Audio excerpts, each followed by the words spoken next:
Welcome back to How to Make a Collector Infusion with me, Mr. Jacobson. You'll notice that I went in and changed the graphic of the background. I thought, hey, robot should be collecting bolts. Oh, I'm sorry, that's not the background. That was the collectibles, an active object. It was a little teal diamond. Anyway, I just clicked it and opened it up and kind of drew the little bolt myself. Also, I inserted another active object, one of these, and this is what it became. Very similar to the robot that I imported, which is player control. This is going to be the enemy. We open it up and you can see I had all 12 images, and for the stopped animation and directions I put them in each of the directions. For the walking I made sure the frames were looped, and I've got the forward facing and that pretty much identical to my character, and so that is ready. And I want this one, I could make it follow a path and just go back and forth. So with the property bar selected, I could go over here and I could create a path. And the problem with paths, I think, is that they're very predictable. So after a while, you're like, oh, you can check the timing and the back and the forth, and you can make a game like that if you want, and we'll probably cover path later in the platformer.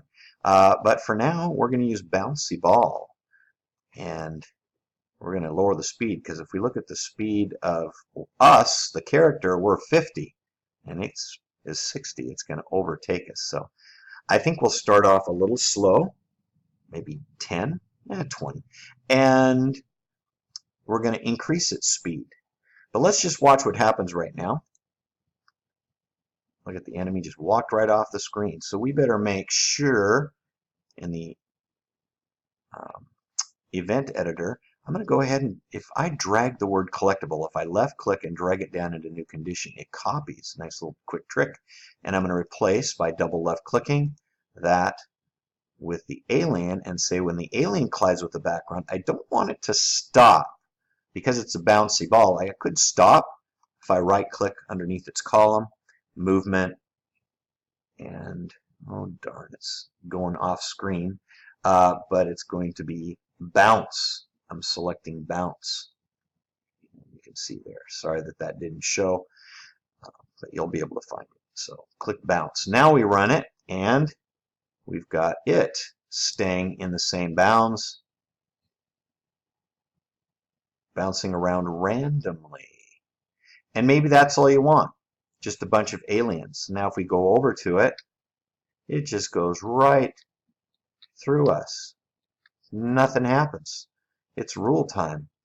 Okay, let's go into the rules. We're already there. And let's make a robot collides with another object. In this case, we'll pick our little alien, or whatever the enemy you chose to do. Now, if we were to just have these collide and say, let's take a life, remove a life, what's going to happen is it'll take more than one life, because they'll just keep colliding. So we want to make sure that right on the collision that this player bounces, and we're going to drag that bounce over to the enemy. So now we can boom, boom, but notice no lives are being taken. We'll go ahead and number of lives, subtract 1 life. Okay, here we go. And 1, 2, 3. Oh, all our lives are gone. Yet we still better make a rule. Right click. Here's our lives and score. Right click. Boy, right there for us. When number of lives reach 0, we could make our character be destroyed. We could make words appear, game over. We could make buttons appear that say, replay or quit. We'll do that later. But for now, let's just watch as our player 1, 2, 3, and game over. Let's make our alien a little smarter. Let's say, right click, timer. Now the default is 1 second. Let's just go with that. Every second, let's say our enemy, right click, direction. Oh, it's not showing. I'm choosing look in the direction of, and I'm going to click on the robot. Now we can either click on the robot or we can click on the relative and it'll bring up a panel. Here, let's just show you how that's done. Relative, and we can just click on it there as well. So if we have access, sometimes this window is on top of it. It's easier just to open up the panel and pick what we want. Got some other options here where it's being attracted to. Now since my hotspot's right in the center, that's good enough. I'll go with that. Now watch what happens.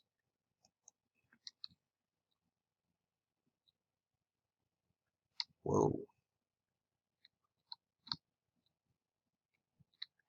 Not too aggressive. Uh-oh, we're stuck now. Bad news. All right, so we got a smart enemy. Now we could make an extra enemy. Let's make 2 of these. We could do the paint, but since it's just a quick one here, I could drag an extra copy off here as well. I can hold the control key down. While I'm holding the control key, there we go.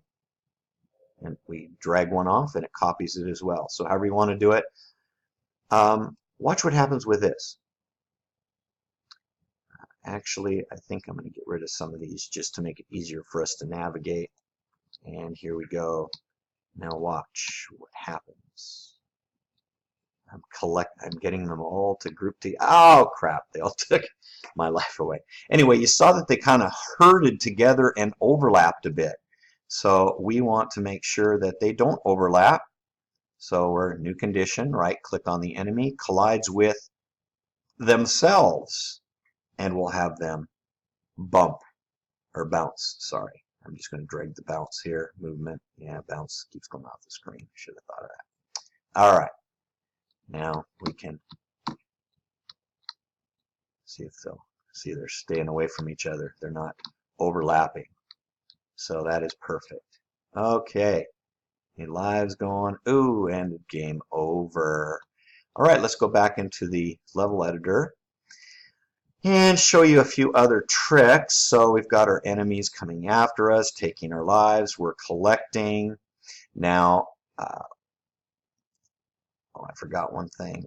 Let's say the win condition is when all of the bolts have been collected.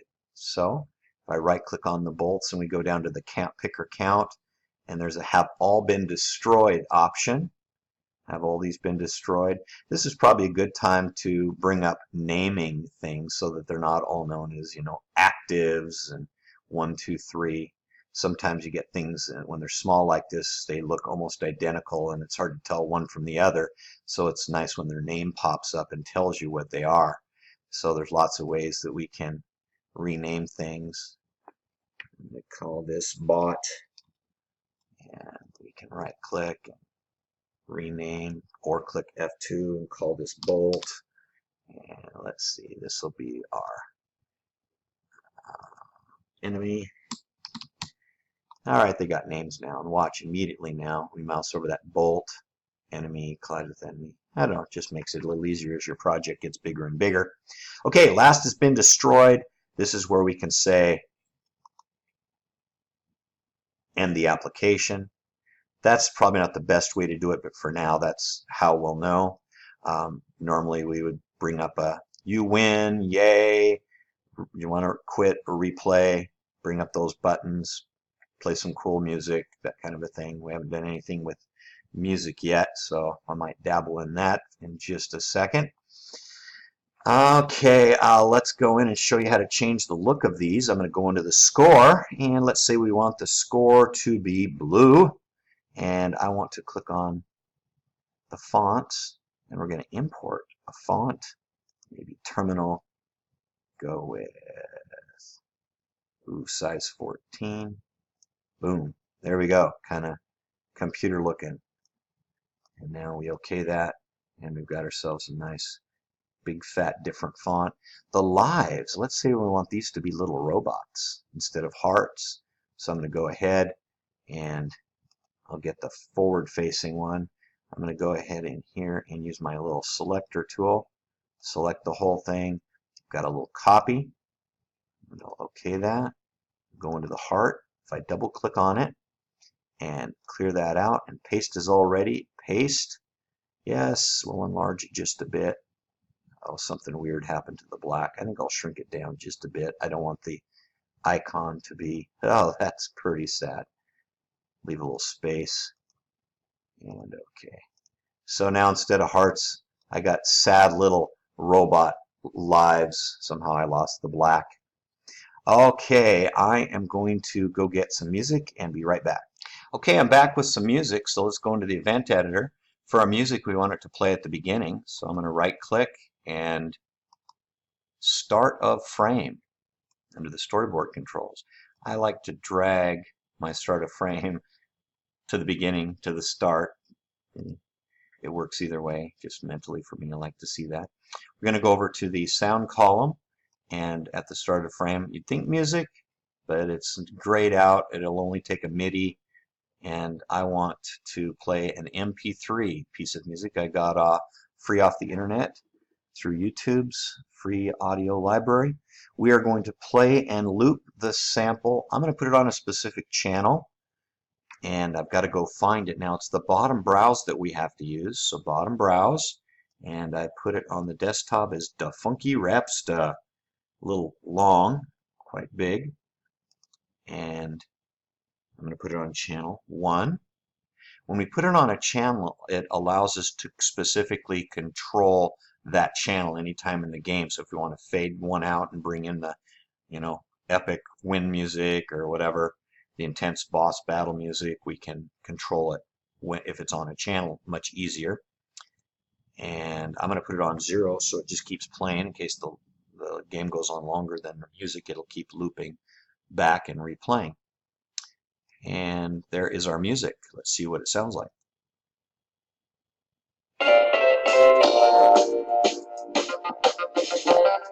Oh, that is funky. Okay, let's have a sound so that when we grab a bolt, we play a sample. We can just use plain old play sample. And again, bottom browse. And I downloaded using a free online music generator. Pick up coin, boom. And when you collide with the robot, when the robot collides with the enemy, let's play an ouchie sound. And sample, play sample, bottom browse, and I downloaded Hit Hurt. You can hit if you want to hear it ahead of time. There you go. And I'm going to hit save. Don't want to lose all my work. And let's run the application. Ooh. Oh! Well, that was a little too quick. I didn't hear the sound of my collection. One more time.